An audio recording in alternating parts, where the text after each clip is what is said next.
Hello students, ఎలా ఉన్నారు? ఈరోజు మనం 10th క్లాస్ బయాలజీ నుంచి ఫస్ట్ లెసన్ న్యూట్రిషన్ నుంచి హ్యూమన్ డైజెస్టివ్ సిస్టమ్ అనే టాపిక్ గురించి మనం తెలుసుకుందాం. ఓకే, మానవ శరీరం అనేది వివిధ రకాలైనటువంటి వ్యవస్థలతో తయారై ఉంటుందని చెప్పేసి మనందరికీ తెలుసు. దీంట్లో ప్రధానంగా డైజెస్టివ్ సిస్టమ్, జీర్ణ వ్యవస్థ, రెస్పిరేటరీ సిస్టమ్, శ్వాస వ్యవస్థ, సర్క్యులేటరీ సిస్టమ్, రక్త ప్రసరణ వ్యవస్థ, నర్వస్ సిస్టమ్, నాడీ వ్యవస్థ, రిప్రొడక్టివ్ సిస్టమ్, ప్రత్యుత్పత్తి వ్యవస్థ, స్కెలిటల్ సిస్టమ్, అస్థిపంజర వ్యవస్థ, మస్కులర్ సిస్టమ్, కండర వ్యవస్థ, ఎండోక్రైన్ సిస్టమ్, అంతఃస్రావిక వ్యవస్థ అనే ఇలా కొన్ని రకాలైనటువంటి వ్యవస్థలతో హ్యూమన్ బాడీ అనేది తయారయ్యి ఉంటుంది. ఓకే, వీటిలో మనం డైజెస్టివ్ సిస్టమ్, జీర్ణ వ్యవస్థ గురించి మనం తెలుసుకుందాం. మానవునిలో జీర్ణ వ్యవస్థ అనేది ఎందుకు ఉపయోగపడుతుంది అంటే మనం తీసుకున్న ఆహారాన్ని జీర్ణం చేయడానికి ఉపయోగపడుతూ ఉంటుంది. సాధారణంగా మనకి శక్తి అనేది అవసరం అవుతుంది. ఈ శక్తి అనేది ఎలా వస్తుంది మనకి అంటే ఈ శక్తి అనేది ఆహారం ద్వారా వస్తుంది. మనం ఆహారాన్ని తీసుకున్నప్పుడు ఆహారం మన శరీరంలోకి ప్రవేశించిన తర్వాత ఆహారం అనేది జీర్ణం అవుతుంది. దేని ద్వారా జీర్ణం అవుతుందంటే జీర్ణ వ్యవస్థలో ఈ ఆహారం అనేది జీర్ణమయ్యి మన బ్లడ్లోకి శోషించబడుతుంది అనమాట. బ్లడ్లోకి ఎంటర్ అయిపోయిన తర్వాత మనకి ఎనర్జీ కింద తయారవుతుంది అనమాట. ఓకే, ఇప్పుడు ఈ జీర్ణ వ్యవస్థ గురించి మనం డీటెయిల్గా తెలుసుకుందాం. మానవునిలో జీర్ణ వ్యవస్థ అనేది ఒక పొడవాటి నాళం వంటి నిర్మాణం. దీనిని మనం ఆలిమెంటరీ కెనాల్ అని చెప్పేసి అంటూ ఉంటాం. ఈ ఆలిమెంటరీ కెనాల్ అనేది మౌత్ దగ్గర నుంచి యానస్ వరకు వ్యాపించి ఉంటుందన్నమాట. ఓకే, ఇది ఒక పొడవాటి గొట్టం. ఈ గొట్టం అనేది పైనుంచి క్రింద వరకు ఒకే మాదిరిగా ఉండదు. ఇది కొన్ని భాగాలను కలిగి ఉంటుంది. అంటే డిఫరెంట్ పార్ట్స్ అనేవి ఈ ఆలిమెంటరీ కెనాల్లో ఉంటూ ఉంటాయి అన్నమాట. ఓకే, ఈ ఆలిమెంటరీ కెనాల్లో ఉండేటువంటి ఈ పార్ట్స్ అన్నీ డిఫరెంట్ ఫంక్షన్స్ అనేవి చేస్తూ ఉంటాయి. అంతేకాకుండా ఈ ఆలిమెంటరీ కెనాల్లో కొన్ని రకాలైనటువంటి జీర్ణ గ్రంథులు ఉంటాయి. ఈ జీర్ణ గ్రంథులు కొన్ని జీర్ణ రసాలను విడుదల చేస్తూ ఉంటాయి అన్నమాట. ఈ జీర్ణ రసాలలో కొన్ని ఎంజైమ్స్ ఉంటాయి. ఈ ఎంజైమ్స్ వల్ల మనం తీసుకున్నటువంటి ఆహారం అనేది జీర్ణం కావించబడుతుంది. అంటే మనం తీసుకున్న ఆహారం డైజెస్ట్ అవుతుందన్నమాట. ఓకే, సాధారణంగా ఈ ఆలిమెంటరీ కెనాల్ అనేది వివిధ రకాలైనటువంటి భాగాలుగా ఉంటుందని చెప్పుకున్నాం కదా. ఇప్పుడు ఈ భాగాలన్నిటి గురించి మనం చూద్దాం. సాధారణంగా మనం ఎప్పుడూ కూడా సంక్లిష్ట ఆహార పదార్థాలనే ఆహారంగా తీసుకుంటూ ఉంటాం. అంటే కాంప్లెక్స్ ఫుడ్ మెటీరియల్ని మనం తీసుకుంటూ ఉంటాం. ఈ కాంప్లెక్స్ ఫుడ్ మెటీరియల్ అనేది మన బాడీ అబ్జర్వ్ చేసుకోలేదు. మరి మనం ఎందుకు ఈ కాంప్లెక్స్ ఫుడ్ మెటీరియల్ని తీసుకుంటున్నాం? కాంప్లెక్స్ ఫుడ్ మెటీరియల్ మన బాడీలోకి అబ్జర్వ్ చేసుకోలేనప్పుడు ఎందుకు ఇవి తీసుకుంటున్నాం అంటే మన బాడీ అనేది ఏం చేస్తుందంటే ఈ సంక్లిష్ట ఆహార పదార్థాలను, కాంప్లెక్స్ ఫుడ్ మెటీరియల్ను సింపుల్ ఫుడ్ మెటీరియల్గా మారుస్తూ ఉంటుందన్నమాట. ఇలా కాంప్లెక్స్ ఫుడ్ మెటీరియల్ను సింపుల్ ఫుడ్ మెటీరియల్గా మార్చి మన బాడీ అబ్జర్వ్ చేసుకుంటుంది. ఓకే, ఈ విధంగా కాంప్లెక్స్ ఫుడ్ మెటీరియల్ని సింపుల్ ఫుడ్ మెటీరియల్గా మార్చేటువంటి ఈ ప్రాసెస్ని మనం డైజెషన్ అని చెప్పేసి అంటూ ఉంటాం. ఈ డైజెషన్ అనేది 4 రకాలుగా జరుగుతుంది. 1 ingestion, 2 digestion, 3 absorption, 4 assimilation. Ingestion అంటే ఏంటంటే మనం ఆహారాన్ని తీసుకోవడాన్ని ఇంజెషన్ అంటాం. మనం ఆహారం తీసుకునేటువంటి ఈ పద్ధతిని మనం అంతర్గ్రహణము, ఇంజెషన్ అని చెప్పేసి అంటూ ఉంటాం. ఇక డైజెషన్ అంటే ఏంటి? Complex food material it can be converted into simple food material by the action of digestive enzymes. సంక్లిష్ట ఆహార పదార్థాలు సరళ ఆహార పదార్థాలుగా మారడాన్ని డైజెషన్ అంటాం.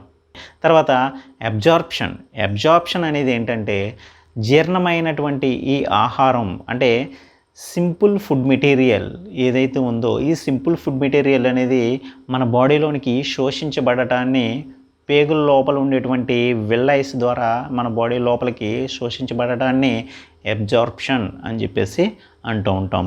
ఇక ఎసిమిలేషన్ అంటే ఏంటంటే ఈ అబ్జార్బ్ అయినటువంటి ఫుడ్ మన బాడీలో ఎనర్జీగా కన్వర్ట్ అవ్వడాన్ని ఎసిమిలేషన్ అని చెప్పేసి అంటూ ఉంటాం. అంటే మన బాడీకి ఉపయోగపడటాన్ని ఎసిమిలేషన్ అని చెప్పేసి అంటూ ఉంటాం. ఓకే, దీనిలో భాగంగా మనం ఆహారాన్ని తీసుకున్నప్పుడు ఆహారం నోటి ద్వారా తీసుకుంటూ ఉంటాం. మనం ఆహారం తీసుకునేటువంటి ఈ పద్ధతిని ఇంజెషన్ అంతరగ్రహణము అని చెప్పేసి అంటూ ఉంటాం. మనం నోటి ద్వారా అంతరగ్రహణం ద్వారా ఆహారాన్ని తీసుకున్నప్పుడు ఈ ఆహారం నోటిలో మెత్తగా నమలబడుతూ ఉంటుంది అనమాట. అంటే నోటిలో వివిధ రకాలైనటువంటి పళ్ళు ఉంటాయి. ఈ పళ్ళు అనేవి ఏం చేస్తాయంటే ఆహారాన్ని మనం తీసుకునేటువంటి ఫుడ్ మెటీరియల్ని స్మాల్ పీసెస్ లాగా అంటే చిన్న చిన్న ముక్కల కింద చేసేస్తూ ఉంటుంది అన్నమాట. అలా ఈ ఆహారం అనేది మన నోట్లో బాగా నములు పడుతుంది అనమాట. అంటే బాగా గ్రైండింగ్ చేయబడుతుంది అనమాట. ఈ విధంగా ఆహారం నోట్లో మెత్తగా నమలబడడాన్ని మాస్టికేషన్ అని చెప్పేసి అంటూ ఉంటాం అన్నమాట. ఇలా బాగా మెత్తగా నమిలినప్పుడు ఏమవుతుందంటే మన నోటిలో ఉండేటువంటి సెలైవరీ గ్లాండ్స్ అనేవి మన నోటిలో 3 జతల సెలైవరీ గ్లాండ్స్ అనేవి ఉంటాయి. అంటే 3 pairs ఆఫ్ సెలైవరీ గ్లాండ్స్ మన నోట్లో ఉంటాయి. ఈ సెలైవరీ గ్లాండ్స్ సెలైవా అనేదాన్ని సెక్రెట్ చేస్తూ ఉంటుంది అనమాట. ఈ సెలైవాతో మనం తీసుకున్నటువంటి ఫుడ్ మెటీరియల్ అనేది బాగా మిక్స్ అయ్యి మెత్తగా జిగటగా ఉండే ఒక రకమైనటువంటి ఒక ముద్దలాగా తయారవుతుంది. దాన్ని మనం బోలస్ అని చెప్పేసి అంటూ ఉంటాం. ఈ బోలస్ అనేది పాక్షికంగా జీర్ణమైనటువంటి ఫుడ్. ఇది పాక్షికంగా ఎందుకు జీర్ణమవుతుందంటే మనం తీసుకునేటువంటి ఆహార పదార్థాలలో కార్బోహైడ్రేట్స్ పిండి పదార్థాలు ఈ కార్బోహైడ్రేట్స్ అనేవి సెలైవాతో మిక్స్ అవ్వటం వల్ల సెలైవాలో ఉండేటువంటి ఒక ఎంజైమ్ సెలైవాలో ఒక ఎంజైమ్ అనేది ఉంటుంది. ఆ ఎంజైమ్ పేరు టైలిన్. ఈ టైలిన్ని సెలైవరీ అమైలేజ్ అని కూడా అంటారు. ఈ టైలిన్ అనేది మనం తీసుకున్నటువంటి ఆహారంలో మనం నవ్వులుతున్న ఆహారంలో ఉండేటువంటి కార్బోహైడ్రేట్స్తో బాగా మిక్స్ అయ్యి ఇది ఈ కార్బోహైడ్రేట్స్ని జీర్ణం చేస్తుంది. అంటే ఈ కార్బోహైడ్రేట్స్ అనేవి దేనిగా మార్పు చెందుతాయంటే మాల్టోజ్గా మార్పు చెందుతాయి. Okay right.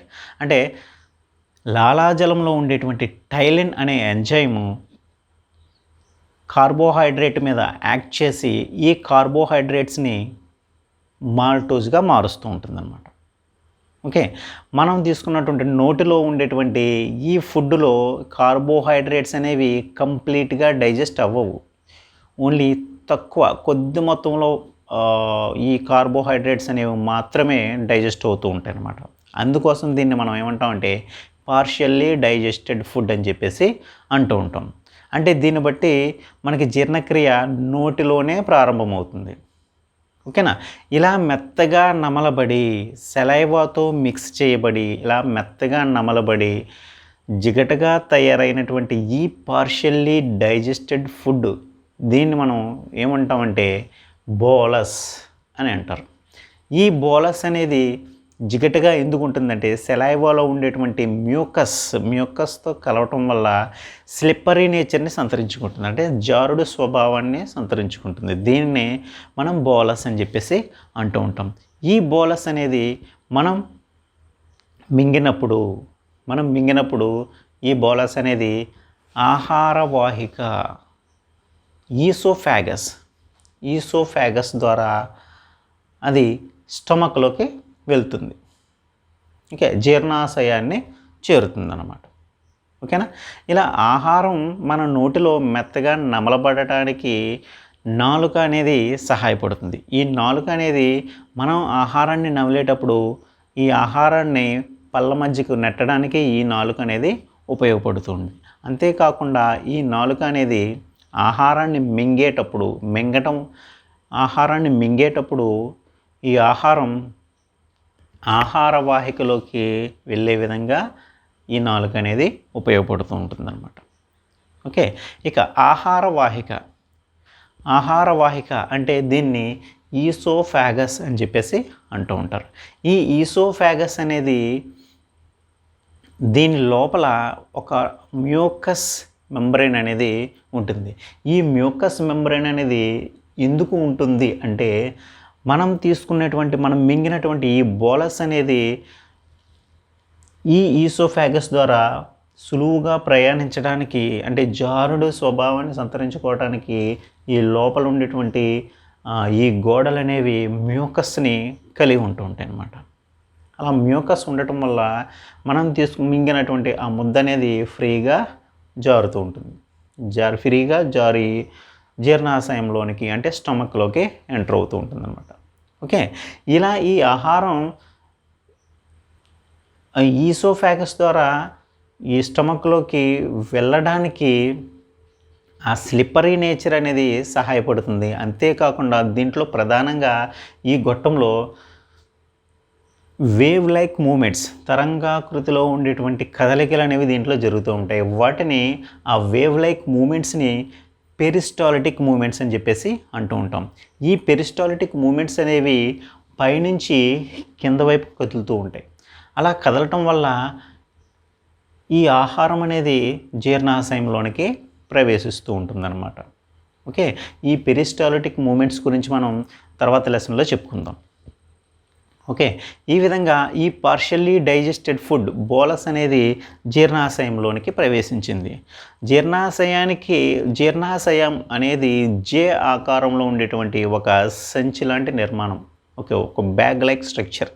ఓకే, దీనిలో మనం తీసుకునేటువంటి ఆహారం అనేది టెంపరీగా స్టోర్ అయి ఉంటుంది. ఓకే, దీనిలో ఈ జీర్ణాశయంలో HCl హైడ్రోక్లోరిక్ ఆమ్లము అనేది రిలీజ్ అవుతుంది. ఈ హైడ్రోక్లోరిక్ ఆమ్లం అనేది మనం తీసుకున్న ఆహారంలో ఉండేటువంటి బ్యాక్టీరియాలను చంపడానికి ఉపయోగపడుతుంది. అంతేకాకుండా మనం తీసుకున్న ఆహారం మెత్తగా చిలకబడటానికి కూడా ఈ HCl అనేది ఉపయోగపడుతుందన్నమాట. ఓకే, అంతేకాకుండా ఈ HClతో పాటు ఒక డైజెస్టివ్ ఎంజైమ్ కూడా దీంట్లో రిలీజ్ అవుతుంది ఈ స్టమక్లో. ఓకే, ఈ స్టమక్లో ఉండేటువంటి గోడల నుంచి పెప్సిన్ అనేటువంటి ఈ ఎంజైమ్ అనేది రిలీజ్ అవుతుంది. ఈ పెప్సిన్ అనేది ప్రోటీన్స్ని డైజెస్ట్ చేసి పెప్టోన్లుగా మారుస్తుంటుంది అన్నమాట. అంటే రైట్, ప్రోటీన్స్ అన్నీ కూడా కంప్లీట్గా డైజెస్ట్ అవ్వవు దీంట్లో. ఇవి కూడా ఇక్కడ ప్రోటీన్లు అనేవి పార్షియల్గానే డైజెస్ట్ అవుతూ ఉంటాయి. అంటే తక్కువ మొత్తంలో ప్రోటీన్లు మాత్రమే దీంట్లో డైజెస్ట్ అవుతూ ఉంటాయి అనమాట. అంటే ఇది కూడా పార్షియల్లీ డైజెస్టెడ్ ఫుడ్. ఆహారం అనేది ఈ జీర్ణాశయంలో మెత్తగా చిలకబడి అర్ధఘన రూపంలో అంటే సెమీ సాలిడ్ నేచర్లో ఉండేటువంటి ఒక జెల్లీ లాంటి ఫుడ్గా తయారవుతుంది. దానిని మనం ఖైమ్ అని చెప్పేసి అంటూ ఉంటాం. ఈ ఖైమ్ అనేది ఎసిడిక్ నేచర్ని సంతరించుకుంటుంది. ఎసిడిక్ నేచర్ అంటే ఆమ్ల స్వభావాన్ని కలిగి ఉంటుంది అనమాట. ఆమ్ల స్వభావాన్ని ఎందుకు కలిగి ఉంటుంది అంటే ఈ ఆమ్ల స్వభావం అనేది సూక్ష్మజీవులను చంపడంతో పాటు అంతేకాకుండా జీర్ణాశయంలో రిలీజ్ అయ్యేటువంటి ఈ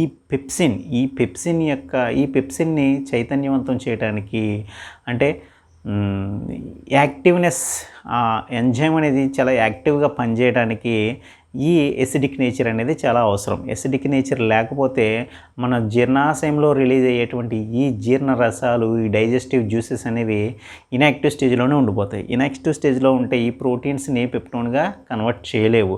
అలా ప్రోటీన్స్ని పెప్టోన్గా కన్వర్ట్ చేసేటువంటి ఈ పెప్సిన్ తయారవడానికి ఈ HCl అనేది చాలా ఇంపార్టెంట్. ఓకే, ఈ HCl యొక్క pH అనేది మన స్టమక్లో ఎంత ఉంటుందంటే 1.8 pH అనేది ఉంటుందన్నమాట. ఓకే, ఇది చాలా హైలీ ఎసిడిక్ pH. మన జీర్ణాశయంలో రిలీజ్ అయ్యేటువంటి ఈ యాసిడ్ అనేది చాలా స్ట్రాంగ్ యాసిడ్. అది మన శరీరం మీద పడితే మన శరీరం అనేది కాలిపోయే ఛాన్సెస్ ఉంటాయి. మరి అంత బలమైనటువంటి, అంత ఎక్కువ కెరోసివ్ కలిగి ఉండేటువంటి ఈ యాసిడ్ మన బాడీ లోపల ఉండి కూడా మన స్టొమక్ వాల్స్ అనేవి డ్యామేజ్ అవ్వవు. ఎందుకు డ్యామేజ్ అవ్వవు అంటే, ఈ జీర్ణాశయం యొక్క లోపల గోడల్లో ఒక మ్యూకస్ మెంబ్రేన్ అనేది ఉంటుంది. ఈ మ్యూకస్ మెంబ్రేన్ అనేది ఈ స్టొమక్ వాల్స్ని, అంటే జీర్ణాశయపు వాల్స్ని కాపాడుతూ ఉంటుందన్నమాట, ప్రొటెక్ట్ చేస్తూ ఉంటుంది. ఆహారం అనేది ఈ జీర్ణాశయంలో మెత్తగా చిలకబడి సెమీ సాలిడ్ నేచర్లో ఉండేటువంటి ఒక జెల్లీ లాంటి ఫుడ్గా తయారవుతుంది. దానిని మనం ఖైమ్ అని చెప్పేసి అంటూ ఉంటాం. ఈ ఖైమ్ అనేది కొద్దిగా చిన్న పేగులోకి ఎంటర్ అవుతూ ఉంటుంది త్రూ ద పైలోరిక్ స్పింక్ట్రమ్.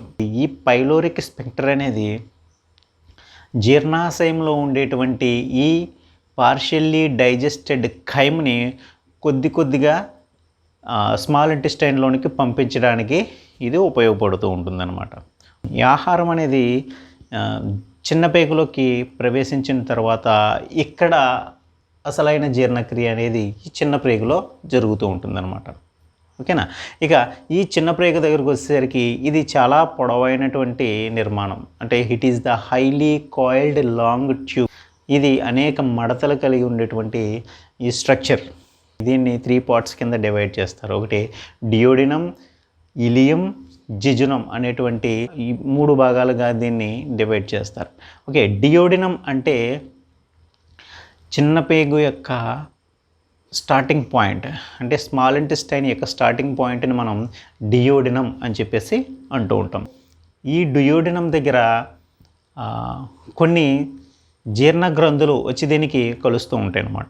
అంటే ఫర్ ఎగ్జాంపుల్ లివర్ అనేటువంటి ఒక జీర్ణ గ్రంథి ఈ డియోడినం దగ్గర చిన్న పేగులోకి ఎంటర్ అవుతూ ఉంటుంది.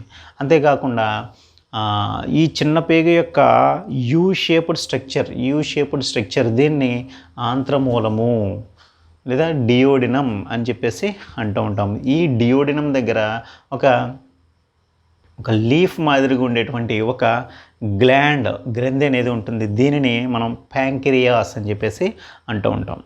ఓకే, ఈ ప్యాంక్రియాస్ కూడా ఈ చిన్న పేగులోనికి ఎంటర్ అవుతుంది.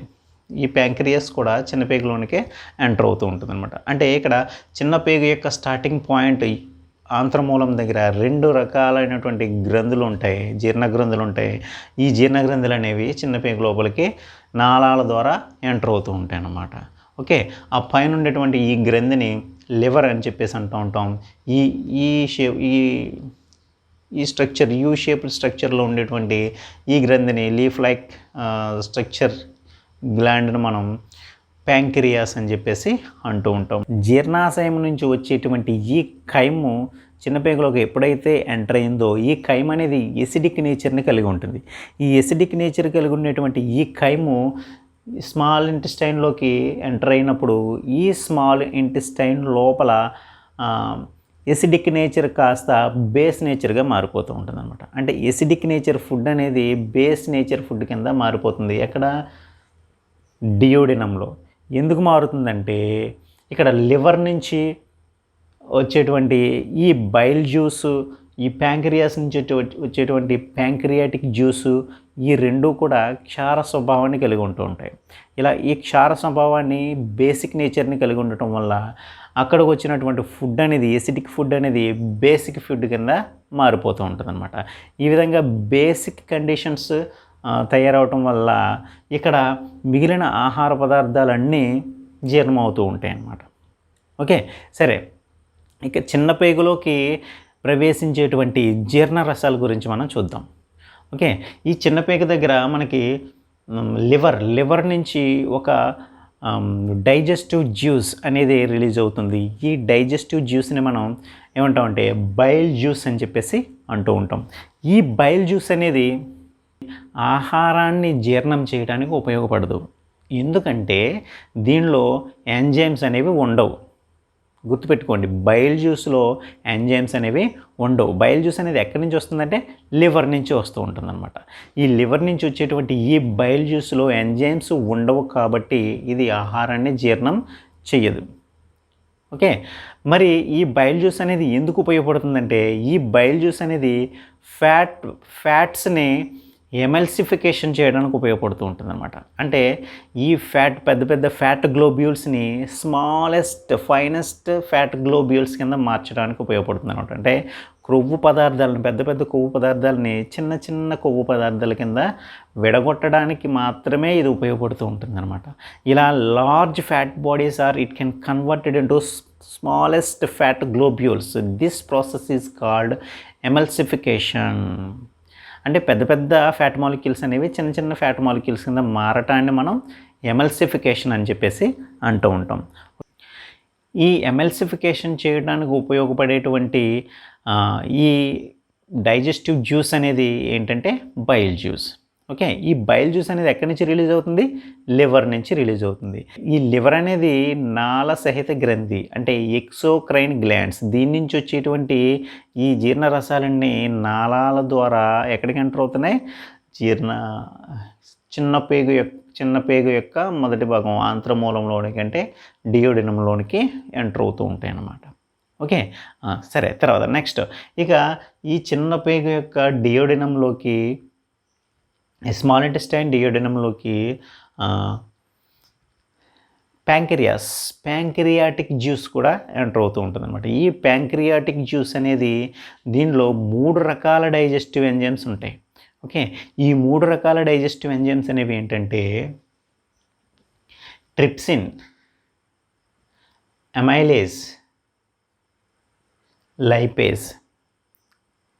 ఈ ట్రిప్సిన్, అమైలేజ్, లైపేజ్ అనేవి డైజెస్టివ్ ఎంజైమ్స్. ఈ ఎంజైమ్స్ అనేవి ఈ ప్యాంక్రియాస్ ద్వారా చిన్న పేగులోనికి ఎంటర్ అవుతూ ఉంటాయి. ఓకే, ఈ 3 రకాల డైజెస్టివ్ ఎంజైమ్స్ ఆహార పదార్థాలని డైజెషన్ చేస్తూ ఉంటాయి. ఓకే, దీంట్లో చూసుకుంటే ముందుగా ట్రిప్సిన్. ఈ ట్రిప్సిన్ అనేది పార్షియల్లీ డైజెస్టెడ్ ప్రోటీన్స్ని పెప్టోన్లుగాను పెప్టైడ్స్గాను మారుస్తూ ఉంటుందన్నమాట. తర్వాత అమైలేజ్. ఈ అమైలేజ్ అనేది ప్యాంక్రియాస్ నుంచి వచ్చేటువంటి డైజెస్టివ్ జ్యూస్. ఈ అమైలేజ్ అనేది ఎందుకు ఉపయోగపడుతుందంటే కార్బోహైడ్రేట్స్ని డైజెస్ట్ చేయడానికి ఈ అమైలేజ్ అనేది ఉపయోగపడుతూ ఉంటుందన్నమాట. ఓకే, ఈ కార్బోహైడ్రేట్స్ అనేవి మన ఆహారంలో ఆల్రెడీ పార్షియల్లీ డైజెస్టెడ్ కార్బోహైడ్రేట్స్ ఉన్నాయి కదా, ఇక అక్కడ డైజెస్ట్ అవ్వని కార్బోహైడ్రేట్స్ ఏమైనా ఉంటాయి కనుక ఈ స్మాల్ ఇంటెస్టైన్లో డైజెస్ట్ అవుతూ ఉంటాయి. ఓకే, అంటే కార్బోహైడ్రేట్స్ని ఈ అమైలేజ్ అనేది దేని కింద మారుస్తుంది అంటే మాల్టోజ్గా మారుస్తూ ఉంటుంది అనమాట. ఓకే, తర్వాత నెక్స్ట్ లైపేజ్. లైపేజ్ అనే ఎంజైమ్ ఎందుకు ఉపయోగపడుతుంది? స్మాలెస్ట్ ఫ్యాట్ గ్లోబ్యూల్స్ ఉన్నాయి కదా, ఈ స్మాలెస్ట్ ఫ్యాట్ గ్లోబ్యూల్స్ని ఫ్యాటీ యాసిడ్స్ గాను గ్లిజరాల్స్ గాను మార్చడానికి ఈ లైపేజ్ అనేది ఉపయోగపడుతూ ఉంటుందన్నమాట. ఓకే, అంతేకాకుండా స్మాల్ ఇంటెస్టైన్ చిన్న పేగు యొక్క గోడల లోపల కొన్ని రకాలైనటువంటి కణాలు ఉంటాయి.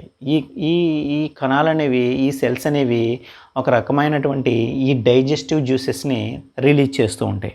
ఆ డైజెస్టివ్ జ్యూస్ని మనం ఏమంటామంటే సక్కస్ ఇంట్రికస్ అని చెప్పేసి అంటూ ఉంటాం. ఈ సక్కస్ ఇంట్రికస్లో 2 రకాల ఎంజైమ్స్ ఉంటాయి. ఒకటి సుక్రేజ్, రెండోది పెప్టిడేజ్. ఈ సుక్రేజ్ అనే ఎంజైమ్ ఎందుకు ఉపయోగపడుతుంది? మనం తీసుకునేటువంటి ఆహారంలో షుగర్ కేన్కి సంబంధించిన షుగర్స్ ఏమైనా ఉంటే ఈ సుక్రేజ్ అనేది డైజెషన్ చేస్తూ ఉంటుంది, మాల్టోజ్ గాను గ్లూకోజ్ గాను మారుస్తూ ఉంటుంది. ఓకే, తర్వాత ఈ పెప్టిడేజ్ అనే ఎంజైమ్ ఎందుకు ఉపయోగపడుతుందంటే ఈ పెప్టోన్స్ని పెప్టైడ్స్ని అమైనో యాసిడ్స్గా మార్చడానికి ఈ పెప్టిడేజ్ అనేది ఉపయోగపడుతుంది. అంటే మనం కాంప్లెక్స్ ఫుడ్ మెటీరియల్ తీసుకున్నాం, అంటే సంక్లిష్ట ఆహార పదార్థాలు తీసుకున్నాం. ఆ సంక్లిష్ట ఆహార పదార్థాలన్నీ చివరికి వచ్చేసరికి సింపుల్ ఫుడ్ మెటీరియల్గా మారిపోయిందనమాట. ఓకే, ఇలా సింపుల్ ఫుడ్ మెటీరియల్గా మారేటువంటి ఈ ప్రాసెస్ని మనం డైజెషన్ అని చెప్పేసి అంటూ ఉంటాం. ఈ డైజెషన్ ప్రాసెస్ ద్వారా సింపుల్గా మారినటువంటి ఈ ఫుడ్ మెటీరియల్ని చిన్న పేగు లోపల ఉండేటువంటి స్మాల్ ఇంటెస్టైన్ లోపల ఉండేటువంటి ఫింగర్ లైక్ ప్రొజెక్షన్స్, వాటిని విల్లైస్ అని చెప్పేసి అంటూ ఉంటాం. ఈ విల్లైస్ అనేవి ఆ ఫుడ్ మెటీరియల్ని అబ్జార్బ్ చేసుకుంటూ ఉంటాయి అన్నమాట. అబ్జార్బ్ చేసుకుని ఈ ఫుడ్ మెటీరియల్ని, ఈ సింపుల్ ఫుడ్ మెటీరియల్ని బ్లడ్లోనికి పంపించేస్తూ ఉంటాయి. ఈ విధంగా ఎప్పుడైతే బ్లడ్లోకి ఈ సింపుల్ ఫుడ్ మెటీరియల్ ఎంటర్ అయిందో, మన బాడీలో ఉండేటువంటి బ్లడ్ సర్క్యులేషన్ ద్వారా మన బాడీలో ఉండేటువంటి సెల్స్ అన్నింటికీ ఈ ఫుడ్ మెటీరియల్ సరఫరా అవుతూ ఉంటుందన్నమాట. ఈ విధంగా డైజెషన్ అనేది జరుగుతూ ఉంటుందన్నమాట. ఓకే, డైజెషన్ అంటే ఏంటి? Complex food material it can be converted into simple food material by the action of digestive enzymes. Digestive enzymes వల్ల మనం తీసుకున్న ఆహార పదార్థంలో ఉండేటువంటి సంక్లిష్ట ఆహార పదార్థాలు సింపుల్ ఫుడ్ మెటీరియల్గా మారుతూ ఉంటాయి అన్నమాట. ఓకే, ఈ ప్రాసెస్ని మనం డైజెషన్ అని చెప్పేసి అంటూ ఉంటాం. ఓకే, ఈ వీడియోస్ చూసేటప్పుడు మీరు నోట్స్ రాసుకుంటూ ఉండండి. ఓకేనా? ఇంపార్టెంట్ వర్డ్స్ వచ్చినప్పుడు దాన్ని పాజ్ చేసి నోట్స్ రాసుకుంటూ ఉండండి. ఈ వీడియో కనుక మీకు నచ్చినట్లయితే లైక్ చేయండి. అంతేకాకుండా కింద రెడ్ కలర్లో సబ్స్క్రైబ్ బటన్ ఉంటుంది, సబ్స్క్రైబ్ చేయండి. మీ ఫ్రెండ్స్కి షేర్ చేయండి.